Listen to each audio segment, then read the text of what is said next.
Yo, what's going on, y'all? What's going on? Welcome back to another episode of the Round Bird. Jesus Christ, this is the 19th episode of the Three Round Burst. I've tried to record this 20 times. The goddamn cat was choking. The goddamn phone ringing, spam calls. The goddamn thunder, lightning hitting the wall, shaking up the whole building. God damn it. Welcome back to the Three Round Burst. I got three hot topics for y'all. Three nice topics. Three specifically hand chosen topics just for you. And we're gonna talk about a little sports a little bit. We're gonna talk about some politics in sports. We're gonna talk about just a little smidge of politics. I want to end off with that. The first thing I wanted to start off with, again, the Warriors. Right. So if you look on TV, you look on social media, if you listen to a podcast, I was just listening to the Zach Lowe podcast with Ramona Shelburne. I've been listening to several sports podcasts, and they have been discussing the Warriors, the Golden State Warriors, as if they are 3-12. They are the returning champions. That means they just won a ring. That means they shouldn't be as much on the radar as everybody else because they just fucking won a ring. And that's like four, right? So if you go to the standings, you would go to the Western Conference standing. And let me preface this a little bit more. I've seen Clay trade talks. I've seen talks about because Wiseman went back down to the G League. I've heard talk about them maybe trading Moody, Kuminga, Jordan Poole, pair up Draymond. Draymond is jealous because the other guys got extensions. What about Iguodala? And they're 7-9, man. They're 7-9. They're 7-9. That's 16 games in an 82 game season. So if you say, oh, well, they're 7-9 in the Western Conference, maybe they should get their shit together. You know, there's not that many games you can give up, etc., etc. Okay, the number one seed in the Western Conference right now, it's the Portland Trailblazers. The number two seed is the Utah Jazz. Do you think that shall carry the entire way? Do you think that Portland and Utah will be the 1 and 2 seed at the end of this 82 game season? Let me answer that and say hell no. So this is this part of the NBA and sports, especially the NBA specifically, it's one of the good things, but it's also one of the bad things, right? Is the media side of it, the narrative side of it. Because you would look at TV, you would look at Twitter, and you would think that the Warriors are the worst fucking team in the league. In actuality, they're 7-9. And the Lakers are 4-10. The Lakers talk has ceased.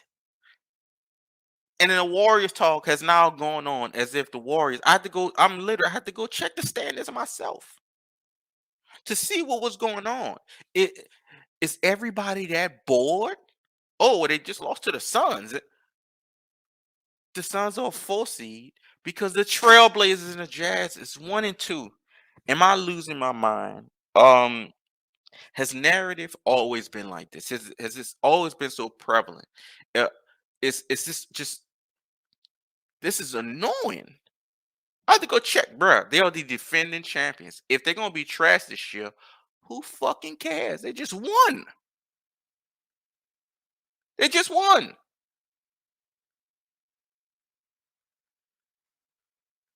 What about the Timberwolves, who are 7-8, who traded 4 years worth of picks for fucking Rudy Gobert, and they still don't have a good defense? What about the Clippers, who are 9-7, and they ass? Kawhi probably played 2 games. What about stuff like that? I don't know what's going on. Maybe media is too bored. Maybe media sees their power and now they're acting as manipulators. I don't want to say the people I named prior do that, but discussing the Warriors in such a serious fashion and through all the tweets and all the trade rumors, is it time for Clay to 16 games? 16. Even the Lakers, somebody ain't gonna shit on the Lakers. Just 14 games. They played 14.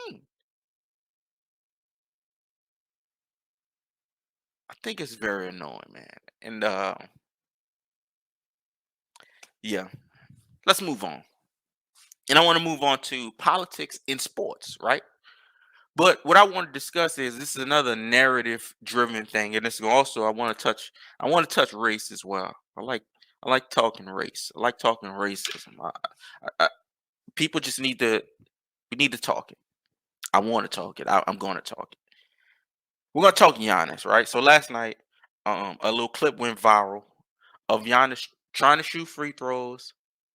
The guy comes up with the ladder and he's trying to take the rim down, but Giannis is shooting free throws. The arena is full, and as we saw in the next video that came out this morning, Montrezl Harrell was shooting shots on the other side of the court. So the narrative last night was Giannis was holding up the arena, even though there were thousands of people recording Giannis shooting. He was holding up the arena. The arena's about to go home. The light's about to go out, even though it's like 30 minutes after the fucking game. And that was the narrative. The guy tried to put the ladder. Giannis like, yo, I'm shooting. So he moved the ladder. Guy put the ladder back. This guy clearly looking to be a victim, clearly looking to stir things up because that's what this particular fan base does. They're one of the two worst fan bases in sports. And they do nothing. They've done nothing. The 76ers fan base, the Philadelphia fan base, praise white Jesus, praise Andy Reid Jesus that they were able to sneak in the Super Bowl championship, the first one they got since 1926. So now they get to carry the arrogance and bravado to every other sport that they're in. I very much dislike that about Philly. I think Philly is very adjacent to the Celtics as far as bullshit, horseshit, racist fans. And I think it's unfair to put Giannis. This nigga just discovered Oreos with milk like 2 years ago. How like there's a lot of people that deserve to be bad guys that are not painted as bad guys. Giannis?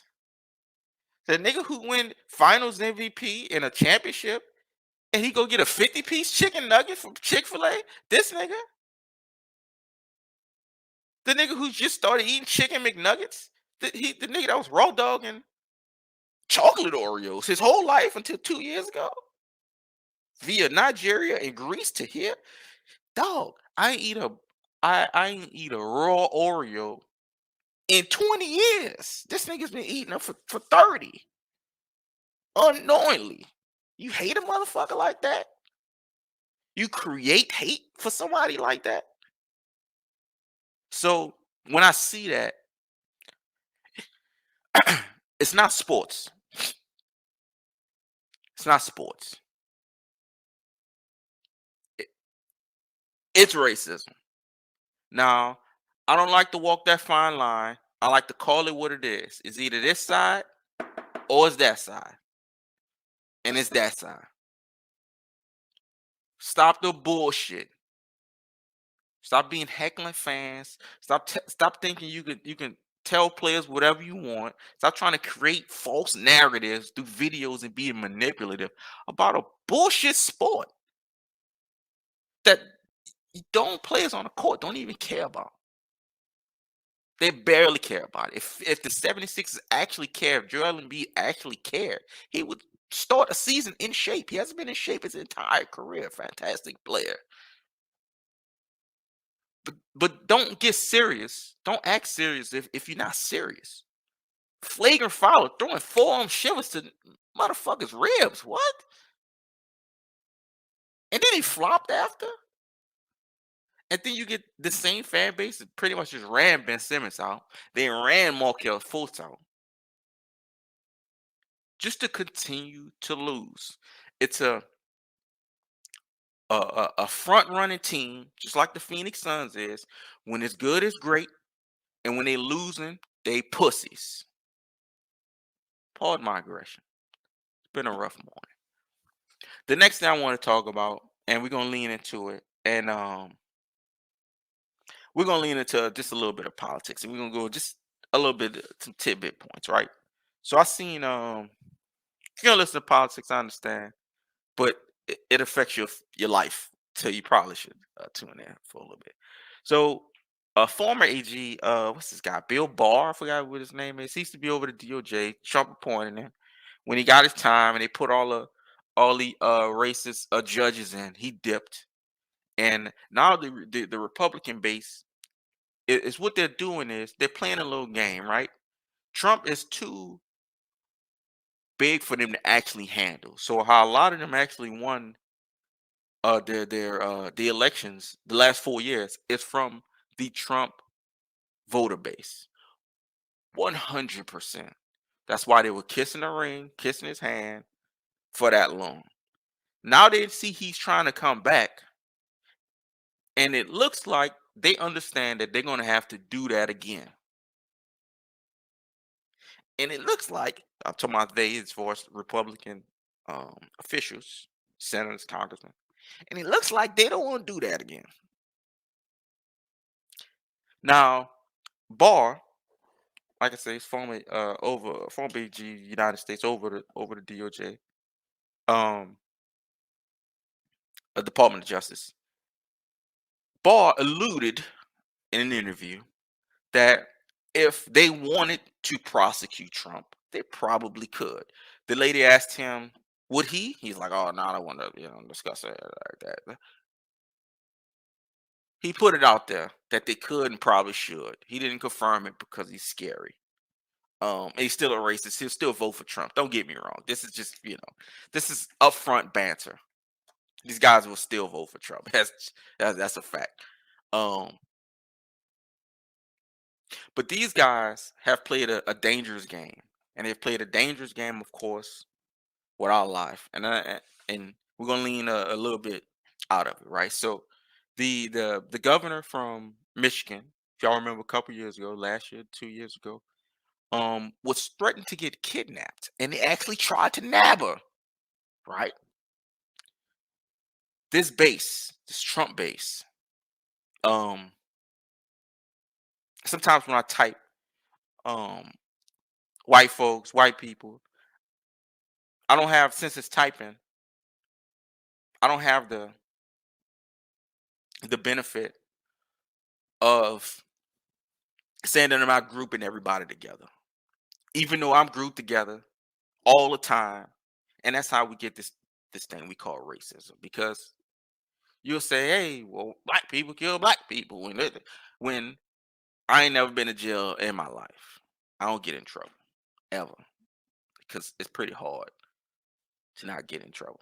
It's pretty hard to yeah, it's pretty easy to not get in trouble. I'm sorry. It's pretty easy to not get in trouble. Um,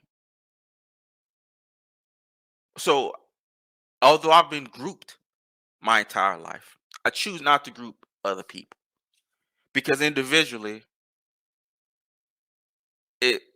individuals it's how things are supposed to go, but we've always been grouped up, and that's the bad thing about how America is. But these people have played around with this particular Trump base, and I say, white folks crazy, right? And I mean this percentage within this percentage, right? So half the white people in America voted for Trump. That's just, I mean, it's more than actually more than half. It just is what it is, right? It's half the country that voted, but more or less more. White people about 73% of the population, right? That's a lot. It's probably like 70. It's like 73. That's a lot. Um, and more than half of them voted for Trump. right? I think well a little bit less. Well, it's more than half of them. On because most of the niggas we stay off on the other side of things. This QAnon, this Marjorie Green, this Alex Jones type base. Those are the craziest of the crazy, and they are justified in their ways when a person like Marjorie Green gets elected again. Because how can she be crazy if there are people voting for her, white people voting for her? That's how it seems. Even though we know she's crazy. So the governor gets threatened. They attempt to kidnap her. The Capitol gets attacked, which again I've said previously, it's white people business. The police let them in. We all watched it, so I'm not even all up in arms like most people are about it. We watched the police let these dudes in, and they did was gonna let them into a certain point, and past that point was where the actual politician was. That's how that lady got shot. She was trying to get past that. It's like, okay, we're gonna let y'all come in and fuck up the lobby, maybe fuck up a couple offices, but past this point your ass is gonna get shot. And that's exactly what happened. So I'm really not in up in arms by January 6th because again, I watched it. I watched it live. I remember it live. The thing I was there. I need a shirt called I Was There. They let them in the fucking Capitol. Niggas wouldn't even made it close to the steps. Actually, uh protesting abortion didn't even make it close to the steps. And the craziest white people in the country was let in there by the police, the same police that they killed and beat up, etc. So January 6th to me is not even my business to be clear about that. But you bring pipe bombs to the Capitol. You try to you attempt to kidnap a governor. It- We've had federal buildings in Oregon taken. Those dudes are out of jail. ASAP, they've been out of jail. And what's the craziest latest thing? It's Pelosi's husband. Again, not a fan of politics, not a fan of nobody in it. But somebody's significant other is attacked with a hammer. Um, I think it's time to reroute stuff. So as they see this violence getting very specific and it's ramping up, they're not the Republicans. They're trying to softly off put Trump and saying, we don't really want him to come back for this term. The problem is the country's already stirred up. And the people that have chosen him, well, they've chosen him. Again, the country was literally split in half. So if the country was split in half, that means it was a high percentage of white people that voted for Trump. Again, white people being 73% um of the population. I think this is a very dangerous game. Um, I think it's one of the dumbest things that you can do if you think that the craziest people who, no matter what, if you think that the craziest people in the country, the people who want to kidnap governors, the people who hold federal buildings hostage, the people that are politicians who let people in the back door, we saw that video, they let people with guns in the back door inside the state capitol in Oregon to go and do their thing. If you think these people are just gonna go away, I don't really know. I don't really. I think you're just as dumb as them, and by them, I mean the people that think their patriotism is kidnapping a governor. What? It's your own governor.